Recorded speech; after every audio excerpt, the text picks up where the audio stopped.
Well, good morning and welcome to the Suppress Herald podcast. It is Sunday, the 5th of October, and per usual, we are seeing the propaganda machine at work very, very hard today and has been all week. And we're going to take a look at just what they're up to at the Suppress Herald and the propagandists that run it, work there, and run the editorial office there. And I want to just kind of start with just general conversation about, where we are and how we got here. What we're figuring out, and I think what's really interesting is that the American people, and you see it across the world actually, you're seeing populists, they call them, but more conservative government being elected across Europe, and the tide is turning on the insanity that we've been fed and spoon fed by the massive propaganda is really where we're at. You know, we're having trouble defining reality, is I think the biggest problem. And you're seeing it on a daily basis. I talk about it with the Suppress Herald podcast on a local basis, which is reinforcing a national basis, an international basis of everything from your local newspapers, which I specifically target. You're talking about national news. You're talking about PBS, Public Broadcasting System, which soon to be disbanded if it's defunded. And you're talking about mainstream media, you know, broadcasting national print, the New York Times, the Washington Compost, and beyond.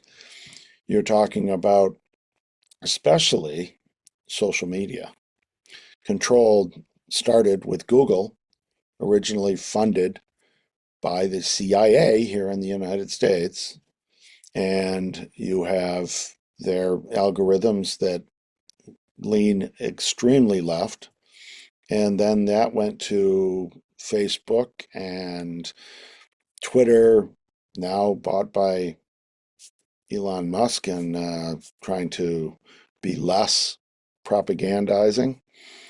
But you have a massive propaganda machine influencing what the public consumes and what the public is told or not told, especially.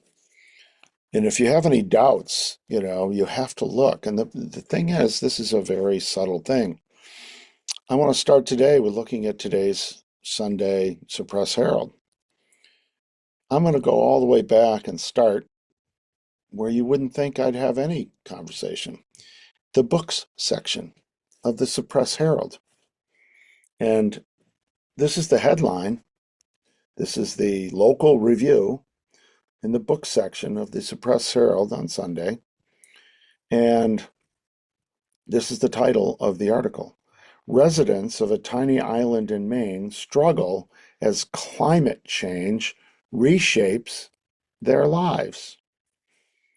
Now, what's the most important thing here is to get into this whole article. You go through and it talks about the book and it's on an island and it's, you know, they life and, you know, changes and challenges on an island and so forth. But then you get down well into the article and here's the punchline. You can't make this up. The author classifies her book as cli-fi. She is an active member of the Climate Fiction Writers League, whose members seek to promote action to stop climate change through their books. Let that sink in, please. Climate Fiction Writers League. Climate fiction. They write fiction. They write false, fake, not true books about climate change to try and make you aware of climate change. That's you can't make it up. And here it is, they actually declare it in this article. What's going on? Climate Fiction Writers League. It's called propaganda. And the climate hoax is created with massive propaganda. We won't get into that whole argument. I just want to point out that you are being assaulted with this propaganda from letters to the editor, editorial, with articles subtly. This is in the books section, talking about a book from the Climate Hoaxers Book League. That's what it is, propaganda. And this Suppress Herald propaganda sheet promotes that. Then we go on to what's really happening here in Maine and across the country. And this is the big stuff that's going on. And this is the shutdown. And what you've got is the big lie. And so here's the Suppress Herald, Nation World section, third page of the paper. Oval Office meeting didn't stop shutdown, but the appearance of Trump 2028 hats set a tone. They have a real problem with Trump putting Trump 2028 hats on his desk. This is classic Trump. But this article just goes into saying that they weren't able to come to a deal and all the rest, and that they're trying to, from historic first meeting to viral trolling. Okay. Healthcare funds up for debate as president listens. And then there's one really big kicker in here. And this is from the Associated Press in Washington. And they really expose themselves in this stuff. There's in here a basically admission that there's quoting a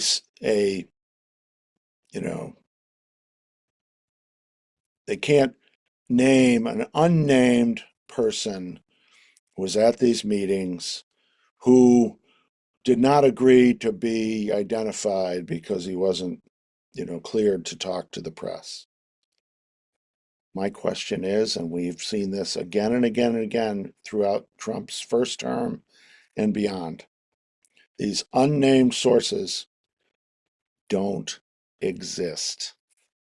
They make it up and then say it's an unnamed source. If they can't name a source, they should not be writing quotes, period. But they are free to do that if we don't call them out on it. An unnamed source that can't be named because they didn't want to be named. In other words, it's a fiction. It's in the writer's, this so-called reporter's mind. Then you have, and this is something that was started by the Suppress Herald to do their own fact focus. And this is all about this whole healthcare thing.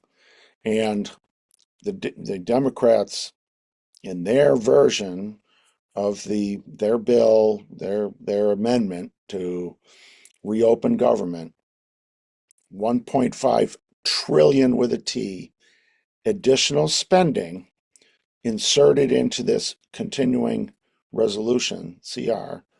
This is just to keep the government open for 6 or 7 weeks while they finish the actual appropriations. They wanted 1.5 trillion stuck in there, including repealing the big beautiful bill's restrictions on Medicaid benefits for illegal immigrants.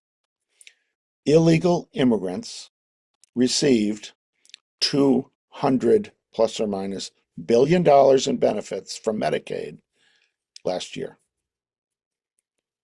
because in the emergency COVID relief bill in the past, under the Biden administration, they handed it off to the states that they could provide funding to illegal immigrants, and they did in huge, huge numbers.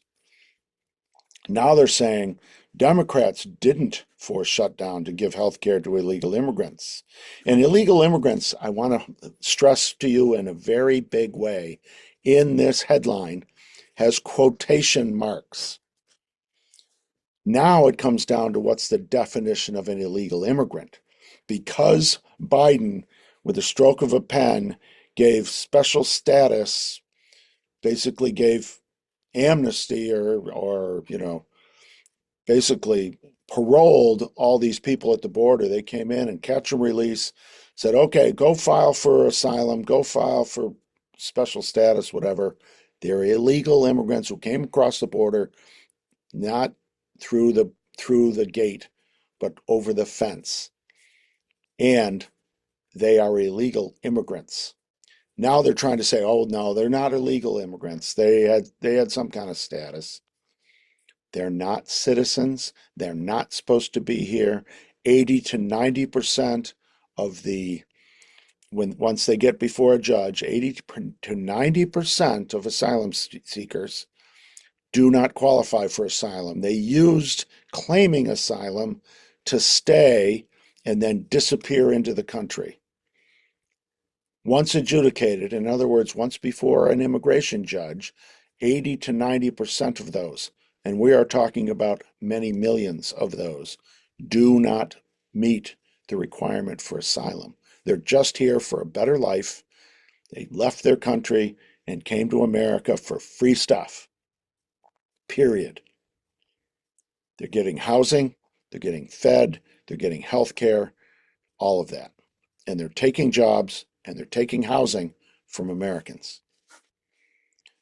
This is all just a matter of semantics. And yet, the massive propaganda machine of the mainstream media, and right down to the Suppress Herald's fact focus group, have reclassified illegals so that they can say, oh, they're not getting those benefits. The big, beautiful bill specifically put a stop to those benefits, hundreds of billions of dollars being given to illegal immigrants. The Democrats want to undo that, period. That's what's happening.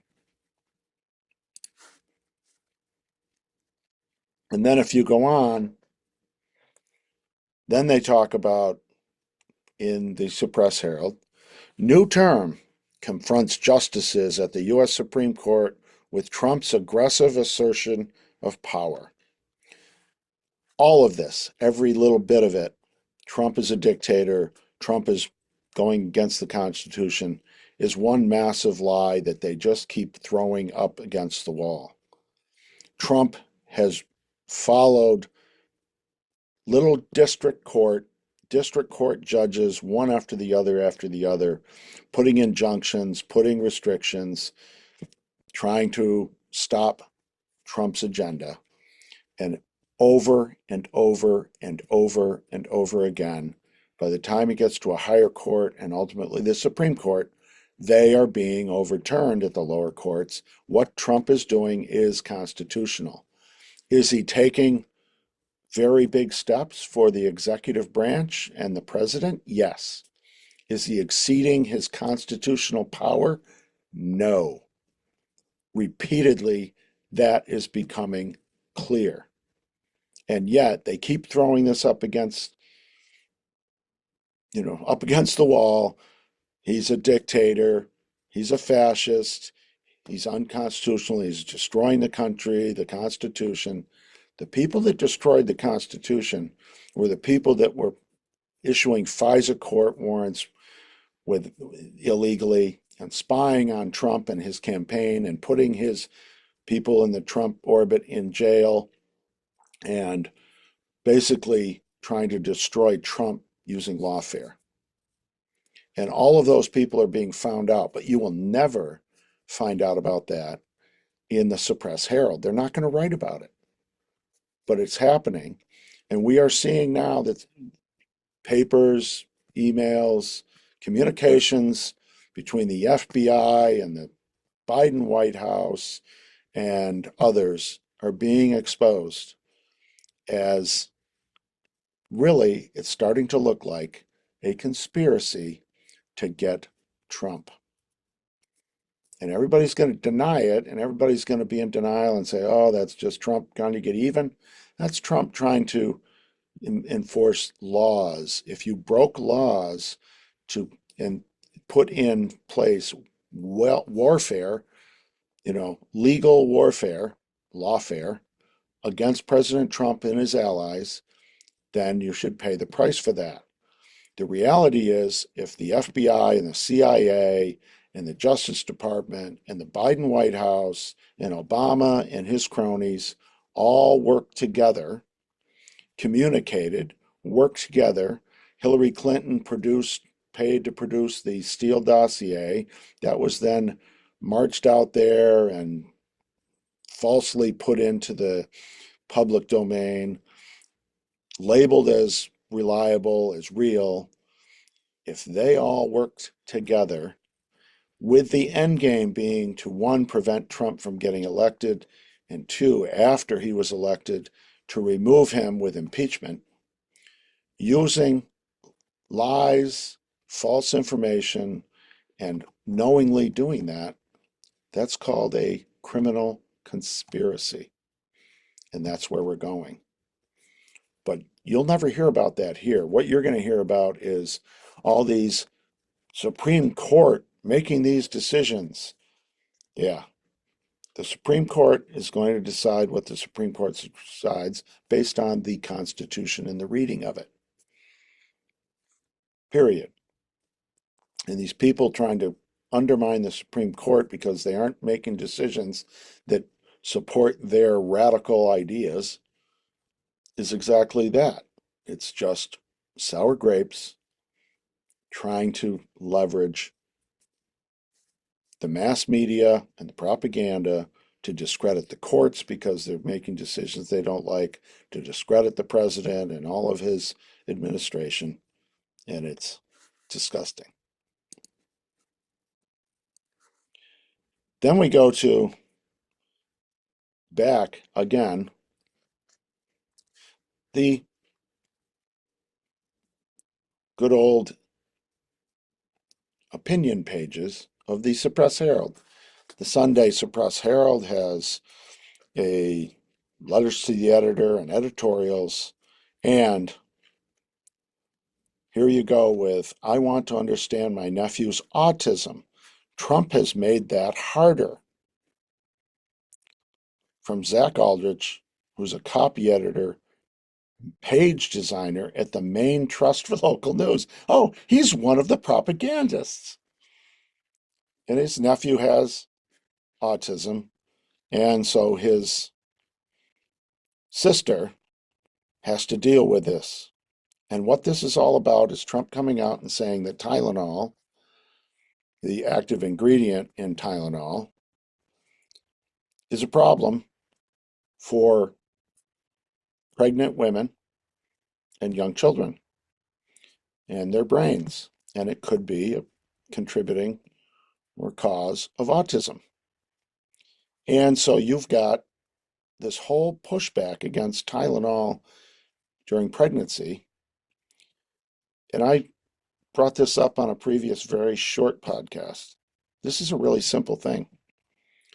Buy a bottle or go in your cabinet, a bottle of Tylenol, and you will see in the warning label, at the bottom of the warning label, women who are pregnant or breastfeeding should consult a doctor before taking this drug. Why would Tylenol put a warning for pregnant or breastfeeding, in other words, pregnant women and their fetus or their young children taking Tylenol? Why would there be a warning about that? Tylenol has known for many, many years. The people that bought Tylenol from Johnson and Johnson have known for many, many years that Tylenol and its active ingredient are questionable for infants and for fetuses, and it could be a problem. Read the freaking label on the Tylenol. That's all you need to do. There's a warning for pregnant women and women breastfeeding, period. And yet, you have this whole crying, oh, woe is me, my sister and her child with autism. Well, you know what? She might have taken Tylenol, and that's maybe why. And maybe the next mother doesn't want to have to deal with what your sister and her nephew are dealing with. And the Trump administration and RFK Jr. and his entire newly established health department are trying to address it aggressively. In the last 10 years, the Biden administration did nothing. In the last four. Trump started and was fought all the way and went with conventional people at both the Drug Administration, FDA, and the Health and Human Services. And here we are making a change, and everybody's up in arms. But we have a major problem. Autism is an epidemic. And if we don't address it, then your sister will be one of many, many, many that you know that have autistic children. And that needs to end. People should stop getting up in arms when they're addressing aggressively potential causes. Wouldn't you want to know if it was maybe, possibly, an issue? This is insanity, but this is insanity brought on by Trump derangement syndrome. And these propaganda machines can't help themselves. We have to stop that. Moving on in the Suppress Herald. In the letters to the editor, and I've documented this for 2 years, I tracked liberal, conservative, and neutral letters to the editor that are published in the Suppress Herald, which is a subsidiary of the National Distrust for Local News owned by oligarchs. And it's funny, we got to get rid of oligarchs unless they're on our side. But the oligarchs of Claude Omijar, principal one, and you have the good old Bill Gates, and you have other billionaires that have, including George Soros, have funded the National Distrust for Local News to go buy local newspapers and keep them in their court. Why would these billionaires buy local newspapers? Out of the kindness of their heart to keep local news going, or to make sure that the editorial page is exactly what they want it to be? I say the latter. It's cheaper than buying advertising. They can buy your mind through your local newspapers, and that's exactly what they're doing. And I won't go through all of this, but here's the typical president needs a lesson on American values. Donald Trump often claims to be the champion of American values, but is he? Is supporting the killing and deliberate starvation of tens of thousands of innocent Palestinians in Gaza an American value? Don't forget, those people in Gaza supported and elected Hamas, Hamas then organized a massive murder, mayhem invasion of Israel to kill 1,200 people and capture over 250 hostages, and have been holding them, either their bodies, which they murdered, or actual living hostages, for 2 years. It's a war, and that's unfortunate. But Trump doesn't support killing and deliberate starvation of tens of thousands. He supports Israel defending their ability to stay alive from people that have sworn to exterminate them. Is illegally arresting, detaining, and deporting people without due process of the law an American value? Yes. If they are illegals, they do not have rights to be here. If they are undocumented, that means they came over the fence, and it is simple, very, very simple. Due process for what? You came here illegally, you should be going home, period. What's due process going to do? You go before a judge, judge says, how'd you get here? I came over the fence. Okay, you're done. Do you have any papers? Did you register with the immigration? Did you declare yourself? If the answer is no, there's no such thing as due process for that. Due process is you're duly processed onto an airplane that takes you back home. Is bullying, threatening, and using the justice system to deny Americans their First Amendment rights just because you don't like what they say an American value? Show me one example. Trump has sued mainstream media. Take note. He has sued mainstream media for libel again and again, and they have settled those cases for many millions of dollars. What does that tell you? In a court, he threatened to take them to court, and they were lying and libeling, which means dissing the president without evidence, knowing that you either didn't have evidence or the evidence you were citing was wrong, was a lie. He's winning those cases, which means he was right. So if you call that bullying, going to court and suing people, you ought to look in the mirror. Trump fully understands American values. Americans value life, liberty, and the pursuit of happiness. Illegal immigrants murdering and raping people is not life and liberty. Americans shedding billions and billions of dollars, causing disruption to our school systems, to our housing, to our streets, and literally murder and rape of our citizens is not the pursuit of happiness. If we can't just have life, liberty, and the pursuit of happiness, Trump is going to do something about it. And it's about time somebody did. We've been going down the tubes for years. That's what Make America Great Again means. Ending massive criminality in our cities. Our cities are going to hell. Massive immigration that's overrunning our country and destroying our country. And ending wars. I'd say it's a pretty good endeavor. I don't think that's not seeing American values. I think it's adding to American values. But they'll print these letters all day, but they wouldn't print a rebuttal to that for me because I've tried many, many times. My letters don't get published, even though anywhere from 5 to 1 all the way up to 10 to 1 on a daily and weekly and monthly and yearly basis, the Suppress Herald prints liberal letters as opposed to conservative letters, period. So there you have it.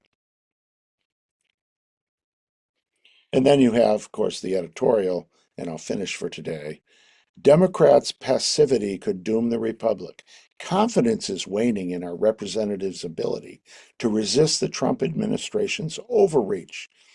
It is up to us to light a fire under them. In other words, create mayhem. All they've got, and I'm going to sum this all up.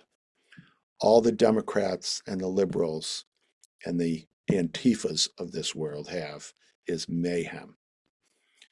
Create chaos and mayhem. That's their form of government. And that's what we had under Biden. Chaos and mayhem.